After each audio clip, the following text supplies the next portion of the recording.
Something I wish that more people knew is that idolatry delays your destiny. At the beginning of this year, I did something bold. I told God to have his way. I didn't really know what that meant at the time, but I wanted to find out what would happen if I didn't just make him the love of my life, I made him the Lord over my life. Now, before we go any further, I just want to define what an idol is for anyone who doesn't know. An idol is anything that takes the place that God is meant to fill. Show of hands, for those of you in the room who have given your life to Jesus, how many of you thought, I just got adopted by the King of the universe. Blessings are about to come raining down. And then instead what happened was God started stripping things away. That is exactly what this year has looked like for me. The first knock came in January.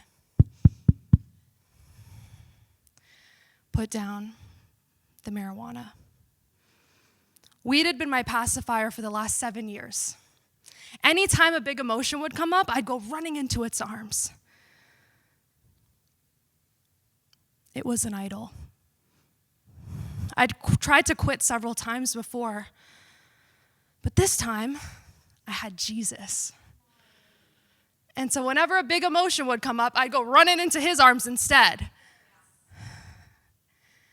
And I started to receive more of him than I'd ever received before. And he started to get these parts of me that I'd never given to him before.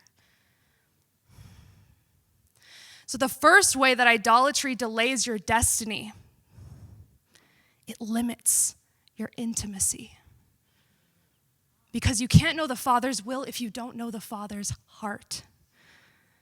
When God tells you to lay something down, it's because he wants to fill that space with more of himself. The second knock came in March.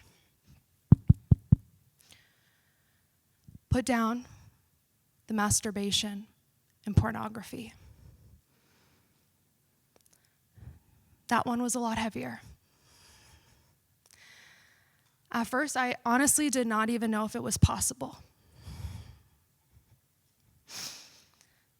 For 15 years, it had been my glass of wine at the end of a long day, my anxiety medication, a healing balm for my broken heart, and my secret lover. 15 years. You do the math.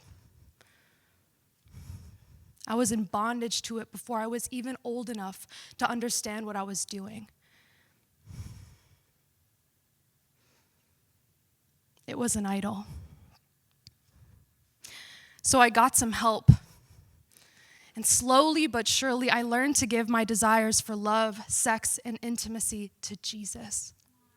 And I watched him restore it to his original design. A new desire in my heart started to grow, one for godly marriage, one for purity. And I began dating the man that I believe will one day be my husband. Yo, don't tell him though, because he doesn't know yet. It's just between me and the Lord right now.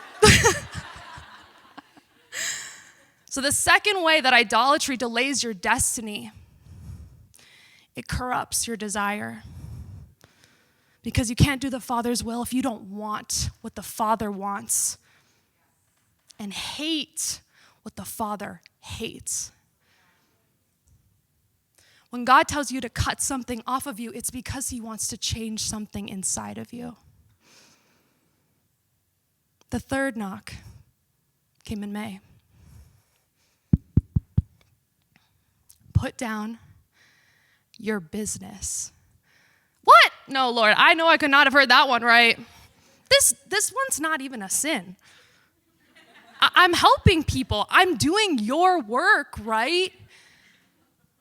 Right?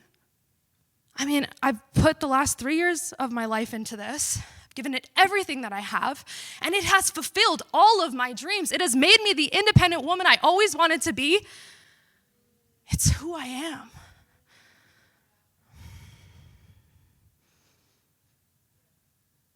It was an idol. I wrestled with him for a few weeks on that one. I could not understand why he would ask me to put something down that on the outside seems so good. But not everything that's good is from God.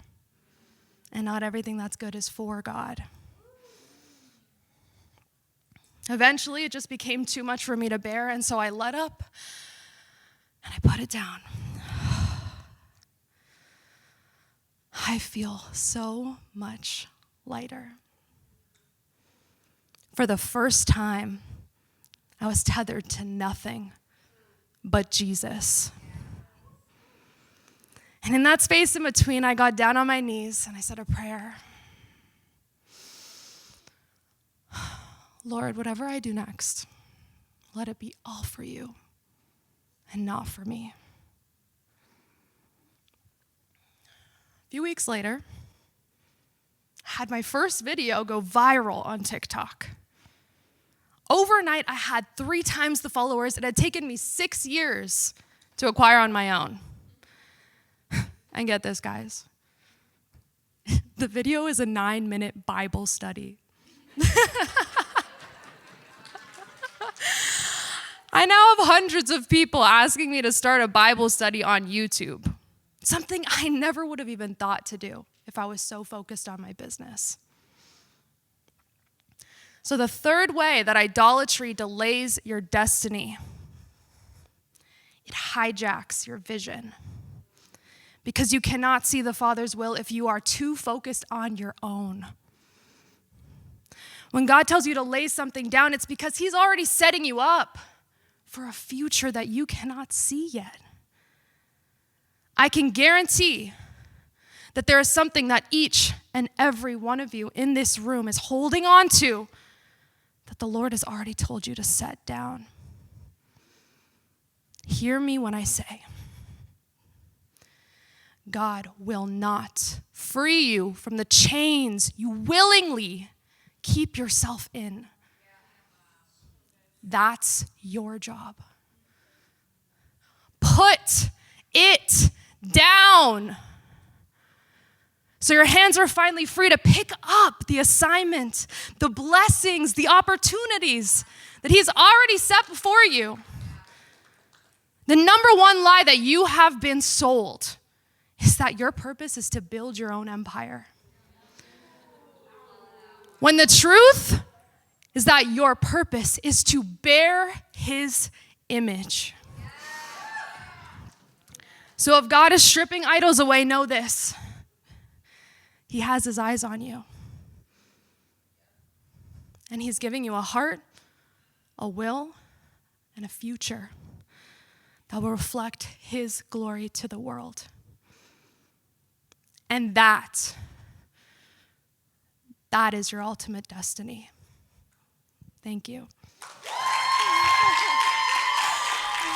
Thank you so much for watching. I am so glad you're here, and if you can give me 60 seconds of your time, I have an invitation for you that I know you are going to love. The one thing that nobody has ever told you about your voice is that your voice is a weapon for the kingdom. Your voice is anointed to break chains and deliver people from bondage, but you have to learn how to use it. She Shall Speak is back. This is a 3-day live voice training event for women from all walks of life. Whether you are a pastor, a worship leader, a mother, a Christian entrepreneur, or just a woman who knows that her voice carries influence, this event is for you. From April 28th to 30th in Phoenix, Arizona, hundreds of women are going to be gathering to find out what their voice sounds like when it is fully submitted to the Lord. I've personally gone through this process, and it's the reason you see me able to get up on a stage, confidently share my testimony in a way that moves the room. And God wants to use your voice in the same way. If you're seeing this before February 8th, then get yourself on the waitlist in the description below. You're gonna get immediate access to a 3-day online voice revival workshop hosted by my mentor, Victoria Washington, and you'll also get first access to the tickets when they drop. If you're seeing this after February 8th, that means ticket sales are officially live and you can use my code SOPHIA50 for $50 off of your ticket. I cannot wait for you to check out the details. Seriously, go to the description, go through the sales page. I just know there are so many women who have been praying for an event like this. And I personally am praying that I see you in Arizona this April.